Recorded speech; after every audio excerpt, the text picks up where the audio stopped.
David here with the Ariens Deluxe 28 snowblower, and I've put a light on there, which is good when it's 4 a.m. And I was having fun with this little dusting we've had here today, and I just wanted to talk about the snowblower a little bit. This Deluxe 28 means it's a 28-inch scoop. It's a two-stage, works really well.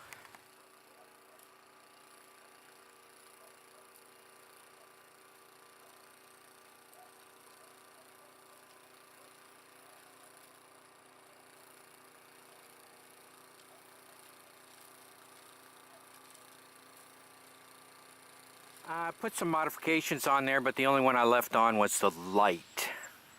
So all the other ones I took off. There was like these paddle scoops and stuff. I found I really didn't need it, even in the slushy snow, despite what other videos say. This one just goes, even with all the slush stuff. I've never had to use the little shovel there. So the engine on this thing is rated in foot-pounds or Newton meters, so you know it has a sticker that says 12.5 foot-pounds, so you really can't rate it by horsepower, which is common when you want to compare engines, at least in the good old USA. It says its displacement is 15.5 cubic inches. So anyway, it also has electric start. You plug it in to use the starter. The pull is super light and easy. It's kind of like the old snapper engines. You can just pull it real slow and it'll fire up. The tank capacity is a little less than 3 quarts, which I thought was really small, but it turns out that I've never run out of gas no matter how long I've used it. So I typically take about an hour to do my driveway.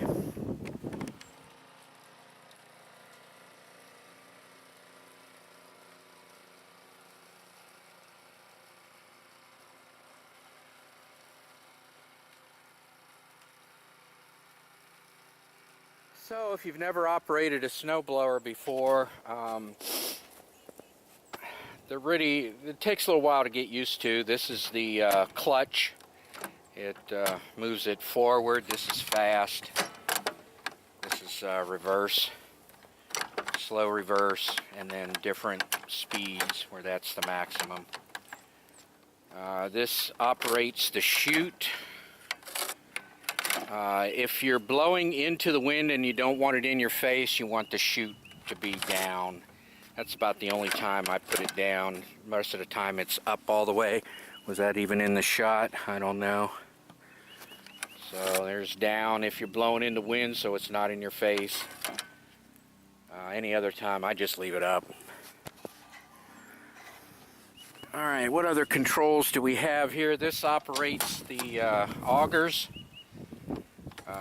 Also on this one, when you're running, you can let go of it and the augers will keep going, but as soon as you release the clutch, it'll pop back up. That comes in handy from time to time.